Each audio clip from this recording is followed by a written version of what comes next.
So I'm a program officer at the Chesapeake Bay Trust, and I took over our Outreach and Community Engagement Grant Program 2 years ago, which used to be called the Stewardship Program, which was a combination of outreach activities that sought to increase awareness, change behavior.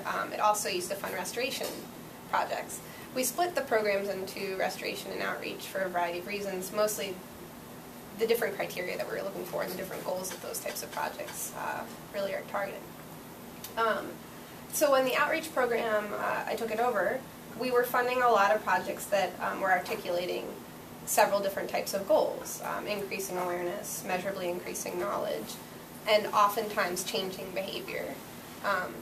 This ended up, we did an analysis of projects that had been proposed to us over the past few years, and behavior change was a very common goal of most of the projects that were proposed to us.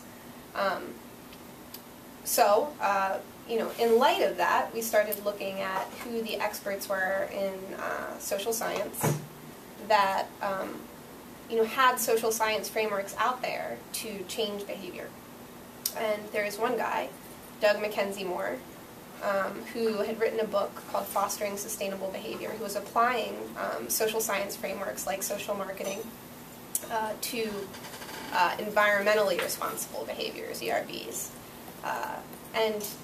Most social science over the past 40 years to change behavior lives in the public health realm, right? Losing weight, smoking less, these sorts of things. So applying this to environmentally responsible behavior seems to only have started to happen in the last 15 to 20 years, and it's still very new in most parts of the country that trying to apply social science frameworks to these efforts, right?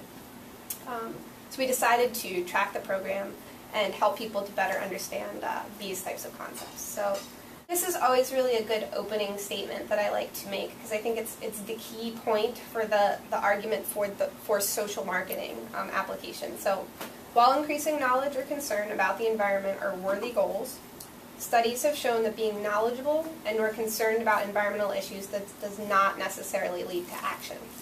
So this was something that we were seeing in a lot of final reports, is that projects were holding workshops or doing advertisements or trying to have community meetings, and they're noticing that maybe they were moving the needle slightly on awareness or knowledge. They weren't at all changing behavior when they asked those questions. And frequently that was the end goal, was to actually, for instance, get rain barrels installed. So the first case study that I'll put to you guys is one that focuses on attitudes. So there's three things that people generally usually kind of hang their hat on, is that if they can change attitudes, increase knowledge through information-intensive programs, or convince somebody that the cost is going to, that there's a cost incentive, that will be enough. And so these three case studies that we'll quickly look at will show that that is not the case. So there was a 3-hour workshop held on energy efficiency, and it was announced in the newspaper.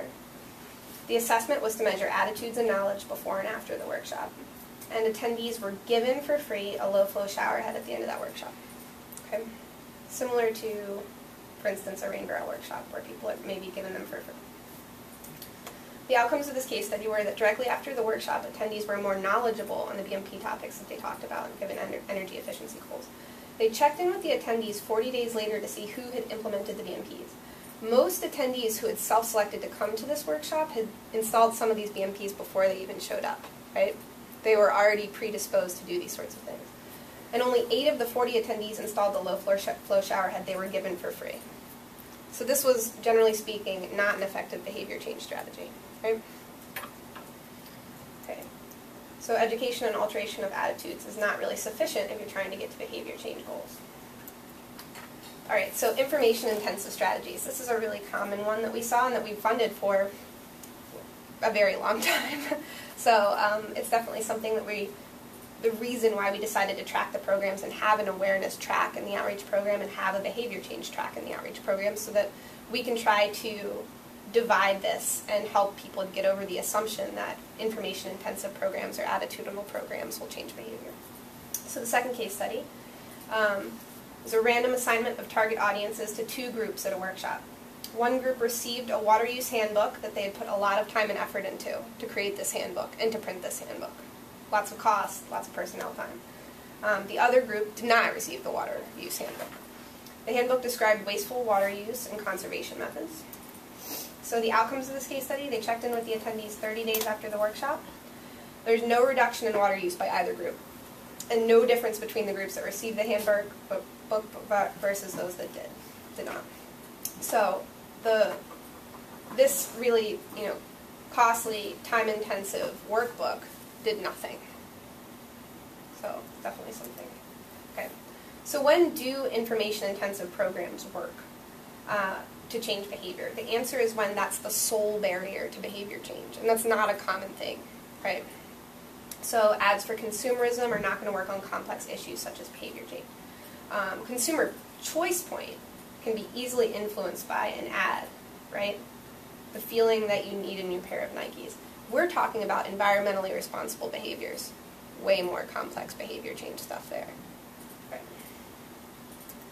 So the last case study that I wanted to show is the economic self-interest thing. So I do want to point out that there's a whole suite of social science tools. One of them is cost incentives, and it should be applied strategically. There's challenges to using it. There's definitely it can be very effective if it's applied appropriately. However, a lot of people hang their hat on this being the only thing they need to articulate to change behavior, right? And this kind of shows that it's not effective. So, the U.S. implemented a free energy audit program, and if requested, utilities had to comply to the request for an energy audit for free. You guys may remember that this happened. So, gas and electric utilities provided free audits. So the cost to the utility at the time, I think it was thought that it was $300 per household. It's actually been shown to be higher now. I think it was much higher for just one audit for one home. It's a very costly program to do this for free. And it's just an audit. They're not doing anything. So 6% of people in the entire U.S. requested the audit. Less than 50% of that 6% of the audits actually installed BMPs. And 2 to 3% of those, 2 to 3% energy savings total for those that participated in the program. So this was incredibly ineffective and very, very costly. So it would have been more effective for them to implement a BMP program that actually put the BMPs in themselves, right? So this was the point that, I'm sorry, what's your name? Alex, you were making earlier, right? Which is that sometimes it may just be more impactful to take your funds and your personnel time and go do it for somebody, right? And so we should be really looking at return on investment, right? And not hanging our hat on these assumptions. Okay. So again, people are more likely to act in economic self-interest. Enlightenment of this doesn't equate to behavior change. Okay, so just a quick summary of what we're currently doing, and I think this is still very true. We're underestimating the difficulty of changing behavior. So what we just covered, awareness, attitudes, knowledge, economic self-interest, are things that people are just assuming will be the tipping point. We're underestimating the time it takes to change behavior. We're using ineffective models to change behavior. We're creating programs that lack evaluations, which is a really important point, and something we'll address through the framework that we'll go into. And we're measuring outputs instead of outcomes. So, there's 5 key ways to do evaluation. There's measuring the inputs, it's what you put into the work you do. There's measuring outputs, so how many publications did you put out, these sorts of things. And there's the outcomes, which oftentimes as a funder we're trying to push people towards, is what actually came out of this.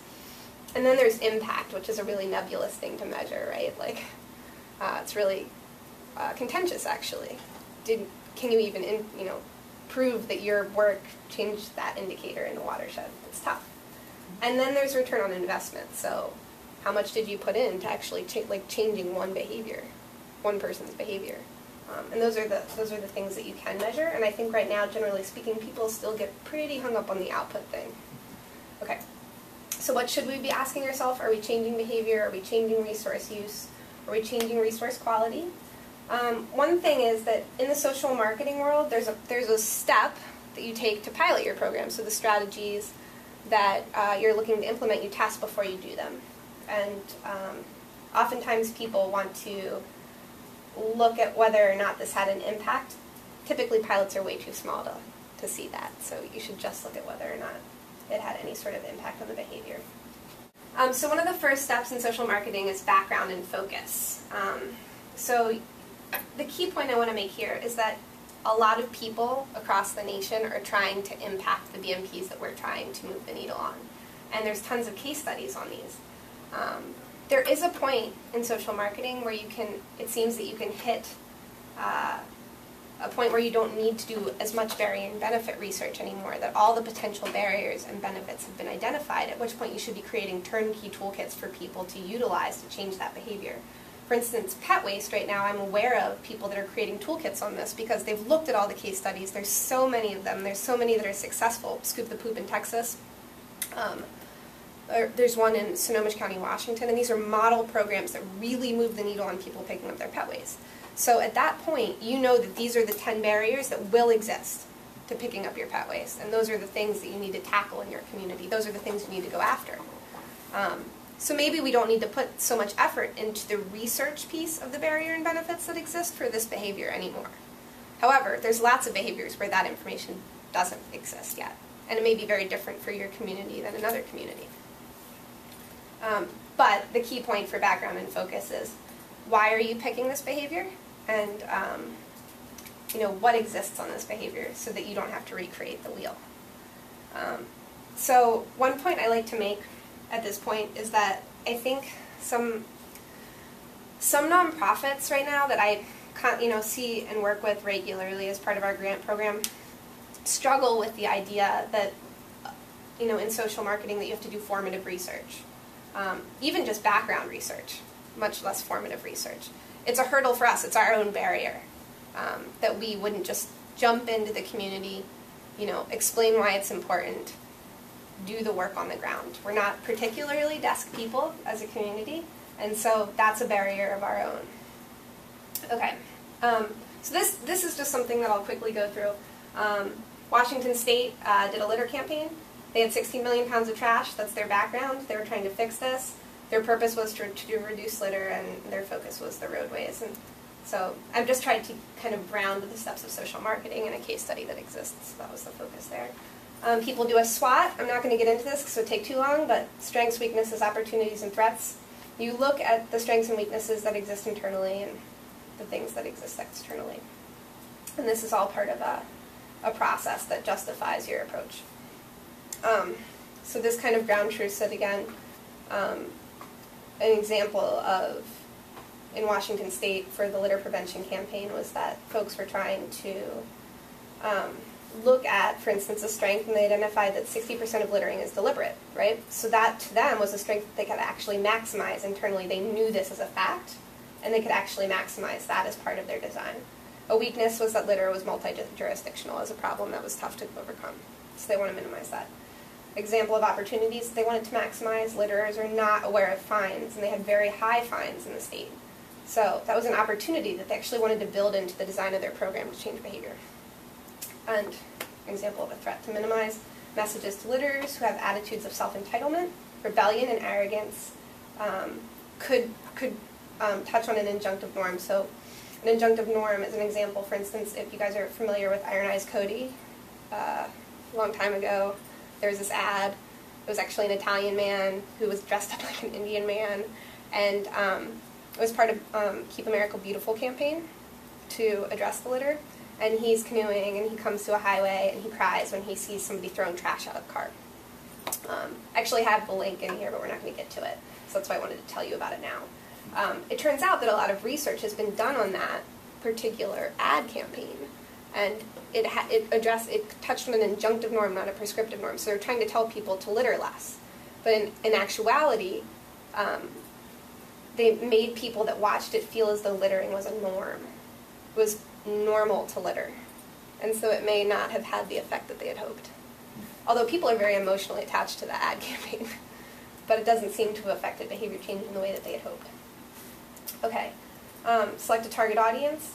This is a really complex process, and I don't think we have time to get into all of it, but I will say this.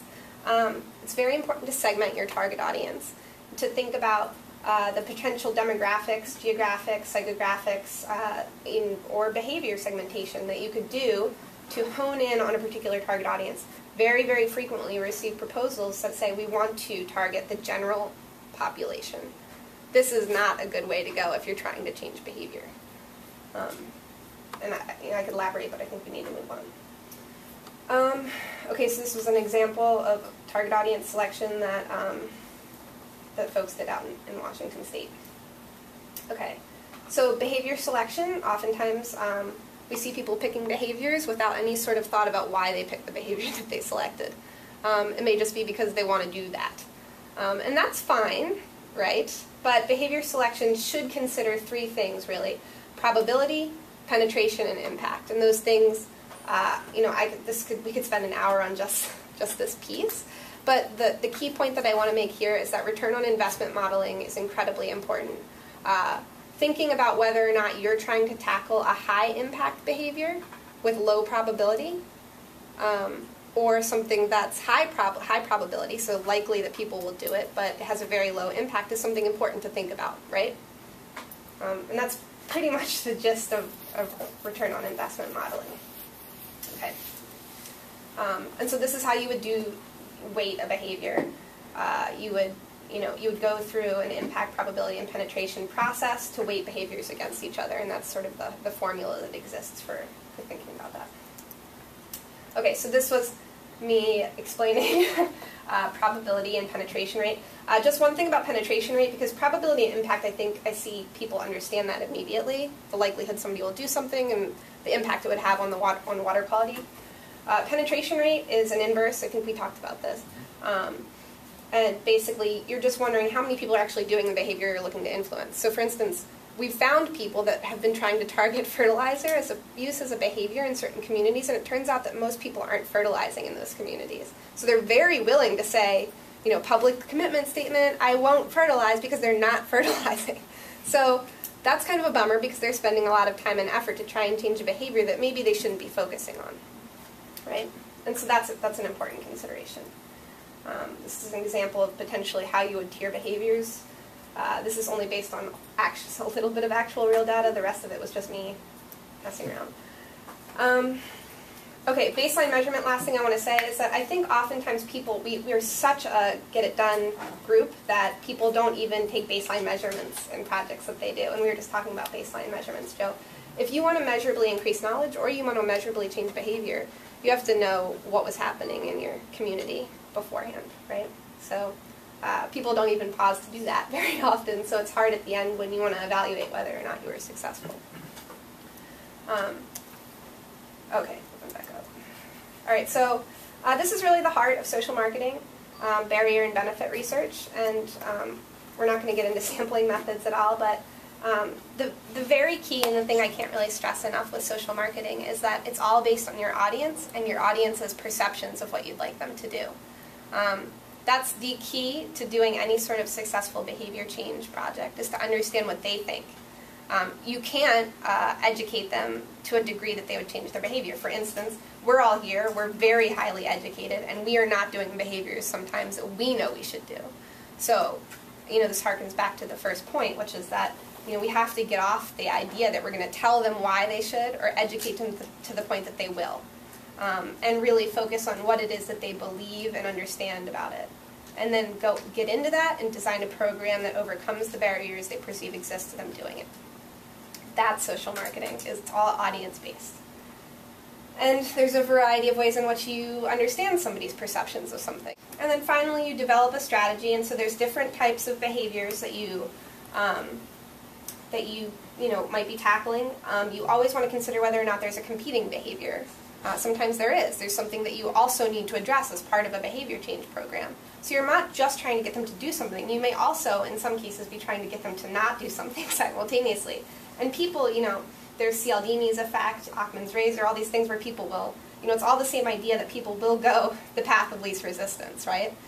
So that's why you have to consider this. You have to also address a competing behavior, and hopefully people understand this, but basically you need to develop strategies that are going to reduce barriers and increase benefits to the behavior you wish to promote, while simultaneously increasing the barriers and reducing the benefits to the behavior you wish to discourage. So it's kind of thinking about both sides of the coin.